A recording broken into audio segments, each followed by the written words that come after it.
तीरे गुरूर की इस्मत दरी पे नादिम हूँ, तीरे गुरूर की इस्मत दरी पे नादिम हूँ, तीरे लहू से भी दामन है दागदार मेरा।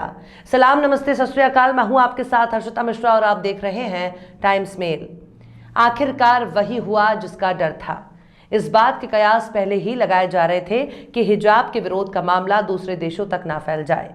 जिस तरह से बीजेपी और बीजेपी के नेताओं ने हिजाब पहनने वाली मुस्लिम लड़कियों के खिलाफ आग उगलना शुरू कर दी थी, उसे देखकर दुनिया भर से सवाल उठ रहे थे। अब कुवैत ने अब तक की सबसे बड़ी कार्रवाई कर दी है, जिसका ताल्लुक हिजाब से जोड़कर देखा जा रहा है, क्योंकि कुवैत ने इस बात को बीजेपी ही नहीं बल्कि भारत की नरेंद्र मोदी सरकार को आंख दिखाई है, क्योंकि इस घटना का ताल्लुक भारत सरकार की शाख से जोड़कर देखा जा रहा है। दरअसल कुवैत ने अपने यहाँ होने वाले योग फेस्टिवल पर बैन लगा दिया है। योग फेस्टिवल दुनिया भर में आयोजित किया जाता है, लेकिन योग पर कुवैत ने पाबंदी लगा दी है। एक तरह से इसे हिजाब के विरोध का जवाब माना जा रहा है। यानी अगर योग फेस्टिवल पर बैन लगाने की घटना को हिजाब विवाद से जोड़कर देखा जाए तो पहली बार होगा जब किसी अरब देश ने सख्त कदम उठाया है। भारतीय जनता पार्टी इस वक्त के कई राज्यों में चुनाव लड़ रही है। जब चुनाव की तारीखें नजदीक आने लगी, तभी से बीजेपी और बीजेपी के बड़े बड़े नेताओं का अपना संघी चेहरा दिखाना शुरू कर दिया था। बीजेपी के बड़े बड़े नेताओं ने चुनाव को हिंदू बनाम मुस्लिम कर दिया और ये दिखाने की कोशिश करने लगे कि अगर बीजेपी की सरकार सत्ता में दोबारा नहीं आई तो देश पर मुसलमानों का कब्जा हो जाएगा, फिर देश में हिंदू खतरे में आ जाएगा। वहीं कर्नाटक का हिजाब मामला अब अपने चरम स्तर पर पहुंच चुका है। हालांकि हिजाब पर रोक लगने के बाद कर्नाटक की मुस्लिम लड़कियों ने बिना कोई बवाल काटे सीधे अदालत जाने का फैसला किया था, लेकिन बीजेपी और बीजेपी के नेता इस वक्त कर्नाटक में दंगा फसाद कराने की कोशिश कर रहे हैं। राजनीति में लंबा अरसा गुजारने वाले नेताओं को भी अपने पद की गरिमा का ख्याल नहीं रहा। कोई जिहाद की बात करता है, कोई शरीयत की बात करता है, कोई जिहादी और हिजाब की बात करता है। कुल मिलाकर हिजाब के मामले को सांप्रदायिक बनाया जा रहा है। कर्नाटक जब एक बजरंग दल के कार्यकर्ता की हत्या हो जाती है, तब कर्नाटक सरकार के मंत्री ने इसे मुस्लिम गुंडों द्वारा की जाने वाली हत्या करार दिया, जिसके बाद कर्नाटक के शिवमोगा में हिंसा की घटना भी होने लगी। जबकि इसके ठीक विपरीत कर्नाटक के गृह मंत्री ने हिंदू मुस्लिम के एंगल से इतर इस बात को कहा कि बजरंग दल के कार्यकर्ता की हत्या का हिजाब का विरोध नहीं है, लेकिन गोदी मीडिया और उसके चाटुकार एंकर जोर शोर से बजरंग दल के कार्यकर्ता की हत्या के पीछे हिजाब को वजह बता रहे हैं। इस मामले को हिंदू बनाम मुसलमान के तौर पर पेश कर रहे हैं, लेकिन कर्नाटक के शिमोगा में बजरंग दल के कार्यकर्ता की हत्या को हिंदू बनाम मुस्लिम के एंगल से जोड़कर दिखाने का काम बीजेपी के नेता और गोदी मीडिया कर रही है। गोदी मीडिया ने भड़काऊ प्रसारण का नतीजा भी सामने आ रहा है। गोदी मीडिया का सबसे चाटुकार एंकर यानी अमीश देवगन नफरत फैलाने में नए नए रिकॉर्ड कायम कर रहा है। फिल्म सिटी के स्टूडियो में बैठकर आर पार करने का शौकीन अमीश देवगन शिव मागो में बजरंग दल कार्यकर्ता की हत्या को हिजाब से जोड़कर पेश कर रहा है।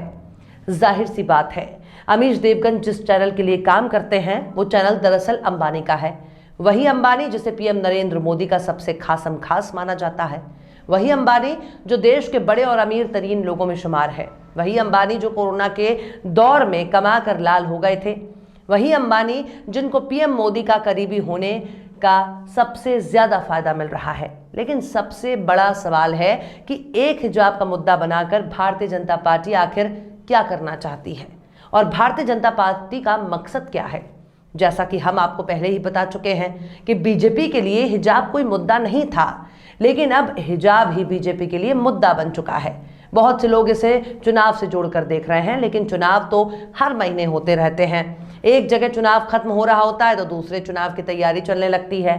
हमारे कहने का मतलब है कि भारत में 12 महीने चुनाव ही किसी न किसी तरह का चुनाव होता रहता है। आखिर भाजपा को लड़कियों से इतनी दिक्कत क्यों? आखिर क्यों बीजेपी की वजह से कुवैत में लगाया गया योग फेस्टिवल पर रोक? आखिर क्यों बीजेपी नहीं कर रही मुद्दों की बात? आखिर क्यों मुसलमान को विलन के तौर पर पेश कर रही है भाजपा? आखिर क्यों मुसलमानों का डर दिखाकर बीजेपी बहुसंख्यक आबादी से मांग रही है वोट? आखिर क्यों हिजाब ने कर्नाटक में मचा दिया बवाल? आखिर क्यों कर्नाटक में गुंडे, मवाली और बदमाशों की भाषा बोल रहे हैं भाजपा के मंत्री?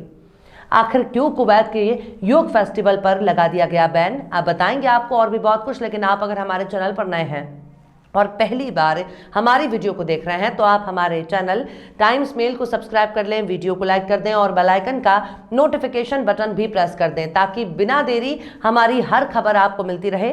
लौटते हैं अब खबर की तरफ। कर्नाटक में जब से हिजाब का विवाद शुरू हुआ है तब से ही दुनिया के अलग अलग देशों ने भारत और भारत के लोकतंत्र पर सवाल खड़े करने शुरू कर दिए। पड़ोसी देशों से लेकर हांगकांग और तुर्की ने महिलाओं के साथ हो रही इन घटनाओं पर चिंता जताई है। वहीं दूसरी तरफ कुवैत ने भी हिजाब के मामले में अपनी नाराजगी दिखा दी। आपको बता दें कि अभी हाल ही में कुवैत के 20 ताकतवर सांसदों में से खत लिखकर भारतीय जनता पार्टी और उससे ताल्लुक रखने वाले लोगों का कुवैत में एंट्री बैन करने की मांग की थी। अब इस घटना के कुछ ही दिन बाद ही अचानक से कुवैत ने अपने यहाँ आयोजित होने वाले योग फेस्टिवल पर रोक लगा दी। वहीं दूसरी तरफ कर्नाटक के शिवमोगा में एक बजरंग दल कार्यकर्ता की हत्या कर दी गई, जिसके बाद इस घटना को हिजाब से जोड़कर पेश किया जाने लगा, जबकि कर्नाटक के गृह मंत्री ने इस घटना का हिजाब से कोई भी संबंध नहीं होने की पुष्टि की है। वहीं कर्नाटक का एक मंत्री इस घटना को हिंदू और मुसलमान बनाने की कोशिश कर रहे हैं। कर्नाटक के एक मंत्री ने कहा कि बजरंग दल के कार्यकर्ता की हत्या मुस्लिम गुंडों ने की है, जिसके बाद शिवमोगा में तनाव और आगजनी की घटनाएं सामने आई। दरअसल ग्रामीण विकास मंत्री के.एस. ईश्वरप्पा ने इस घटना को मुस्लिम समुदाय की तरफ किए जाने वाले हमले के तौर पर पेश किया है, जबकि गृह मंत्री इसका हिजाब एंगल होने से इनकार कर रहे हैं। वहीं इस मामले में पुलिस का कहना है कि 26 साल के हर्षा को 4-5 लोगों ने चाकू से मार दिया था। वहीं दूसरी तरफ कुवैत ने अपने यहाँ होने वाले योग फेस्टिवल पर बैन लगा दिया है। अगर इस घटना को नजरिए से देखा जाए तो कुवैत में मुस्लिम महिला ने योग फेस्टिवल पर बैन लगाए जाने की घटना के बाद विरोध में उतर आई हैं। दरअसल कुवैत में पहले open air festival yoga street के आयोजन पर प्रतिबंध लगाने के खिलाफ महिलाओं ने संसद के सामने प्रदर्शन किया। दरअसल कुवैत में योगा सिखाने वाली एक संस्था ने रेगिस्तान में योगा स्ट्रीट के आयोजन का विज्ञापन निकाला था। विज्ञापन के छपने के बाद कुवैत के धार्मिक नेता भड़क गए, जिसके बाद विवाद को बढ़ता देख कुवैत सरकार ने योग फेस्टिवल पर ही पाबंदी लगा दी। लेकिन अगर इस मामले की गहराई पर गौर किया जाए तो उसके तार कर्नाटक में हिजाब से जोड़ते नजर आ रहे हैं, क्योंकि बीजेपी के लोगों को कुवैत में एंट्री बैन लगाने की मांग वहां 20 सांसद कर रहे थे और उन्होंने इस बैन के लिए सरकार को खत भी लिखा था। कुवैत ने बीजेपी नेताओं की एंट्री पर बैन करने के बजाय योग फेस्टिवल को ही बैन कर दिया। इसे बहुत कम में नहीं आंका जाना चाहिए। ये एक संदेश भी है कि आप अगर हिजाब का विरोध करेंगे तो हम भी अपने तरीके से आपकी चीज़ों का विरोध करेंगे।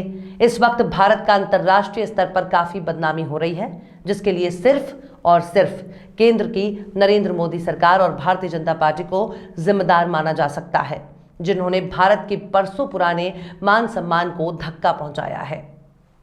बहरहाल चलते चलते आखिर में अजहर इनायती ने भी क्या खूब फरमाया है। संभल के चलने का सारा गुरूर टूट गया, संभल के चलने का सारा गुरूर टूट गया, एक ऐसी बात कही उसने लड़खड़ाते हुए। फिलहाल इस वीडियो में बस इतना ही। ये वीडियो आपको कैसा लगा कमेंट बॉक्स में आप जरूर बताइएगा। वीडियो पसंद आए तो लाइक करें। हमारे वीडियो लिंक को फेसबुक, ट्विटर, व्हाट्सएप पर अपने रिश्तेदार, यार, दोस्तों को भी शेयर करें और बेबाक, निष्पक्ष, स्वतंत्र पत्रकारिता को सपोर्ट करने के लिए आप हमारे यूट्यूब चैनल टाइम्स मेल को जरूर सब्सक्राइब करें और हाँ, बेल आइकन की घंटी वाली बटन भी आप जरूर दबा दें ताकि आपको हमारे आने वाले नए वीडियो की नोटिफिकेशन फौरन ही मिल जाए। फिर मिलते हैं किसी और वीडियो में एक नई खबर के साथ। हर्षिता मिश्रा को दीजिए इजाजत। जय हिंद। तो देख लिया आपने हमारे इस वीडियो को। हमें उम्मीद है कि आपने हमारे वीडियो को लाइक किया होगा और दूसरों को भी शेयर किया होगा। अगर अभी तक आपने हमारे चैनल टाइम्स मेल को सब्सक्राइब नहीं किया है तो जल्दी से सब्सक्राइब कर दें और बेल आइकन भी प्रेस कर दें।